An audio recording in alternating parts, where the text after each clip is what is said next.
আমাদের এখানে আমাদেরকে দুটো ব্যাচ একসাথে আমরা একটা আম পাড়ার জন্য আসছি, ঠিক আছে। আম পাড়ার জন্য এসে আমাদের যে অনেকটা নোমান ভাই যার বিরুদ্ধে অ্যালিগেশনটা আসছে, তো উনি এক পর্যায়ে কথা বলার সময় আমাদের শিক্ষকরা সাদত স্যার ছিলেন, সাকিব স্যার ছিলেন, তিনি বললেন যে হচ্ছে আমরা আমাদের স্টুডেন্টের সাথে কথা বলবো, তুমি হচ্ছে সরে যাও। খুবই ভদ্রভাবে সাবলীল ভাষায় বলছেন যে তুমি সরে যাও। তখন হচ্ছে ভাই বলতেছে যে হচ্ছে আমি সরে যাবো না, বা এমন পর্যায়ে সাকিব স্যার পাশে দাঁড়ানো ছিল, স্যার একটা কোনো কথাও বলে নাই, স্যারের ডিরেক্ট হচ্ছে হিট করছে। হিট করলে হচ্ছে স্যার এমন অসুস্থ হয়ে গেছে, স্যারের সাথে সাথে আমরা অ্যাম্বুলেন্সে করে হচ্ছে মেডিকেলে নিয়ে গেছি। তারপর এখন তিনি হচ্ছে গাজী মেডিকেলে হচ্ছে অবস্থান নিয়েছেন। তো আমরা হচ্ছে এই যে ন্যাক্কারজনক ঘটনা, এর তো একদম একটা সুষ্ঠু তদন্ত চাচ্ছি। এর পিছনে যে কারা মদত দিচ্ছে আমরা এই সুষ্ঠু তদন্ত চাই। মানে এটা উদ্দেশ্য মনোনীত একটা ঘটনা ছিল এবং এটা প্রি প্ল্যান ছিল। ও আসছে আমাদের সাথে যোগ দিছে এবং এখানে এসে ইন্টেনশনালি আক্রমণাত্মক ভাবে অ্যাটেম্প টু মার্ডার করে আমাদের শিক্ষকের হাত তুলছে।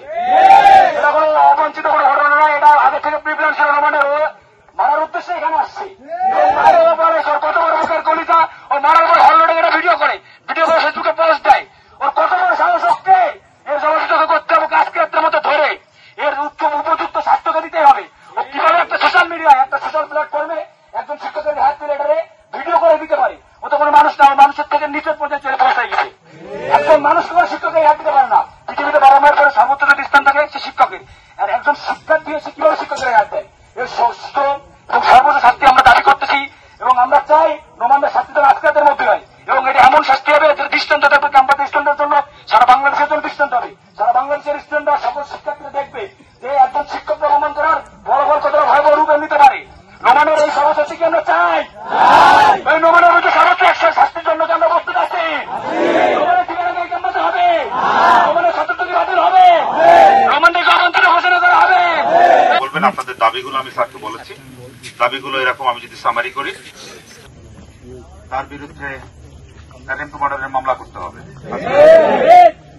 তার সার্টিফিকেট বাতিল করতে হবে, তার বিরুদ্ধে তদন্ত কমিটির মাধ্যমে এর পিছনেও যদি কেউ থেকে থাকে তাদেরকে বের করে শাস্তির আওতায় আনতে হবে এবং এই মুহূর্তে তারকে সাসপেনশনের আওতায় আনতে হবে।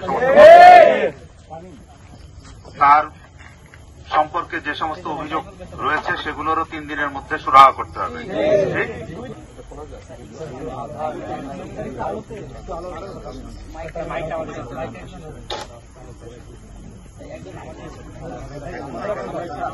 তোমরা যে কথাগুলো বলেছো, একটা কথাও দ্বিমত পোষণ করছি না। তোমাদের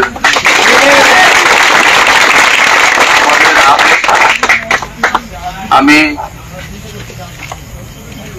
আমার শিক্ষক যারা আছে তাদের সাথে আমি অনেক তাদের সাথে আলোচনা করেছি এবং ইতিমধ্যে তোমাদের আসার আগেই আমরা আমাদের প্রফেসি, ট্রেজারার, বিভিন্ন পর্যায়ের শিক্ষকবৃন্দ তাদেরকে ডেকেছিলাম এবং তোমাদের বলার আগেই কিন্তু আমরা একটা তদন্ত কমিটি গঠন করেছি। আমি কখনো চাই না অন্যায় ভাবে বা অনিশ্চিত ভাবে কাউকে আমরা কোনো আইনে আওতায় আনবো, কিন্তু ঘটনাটা আমি বিচলিত ছিলাম।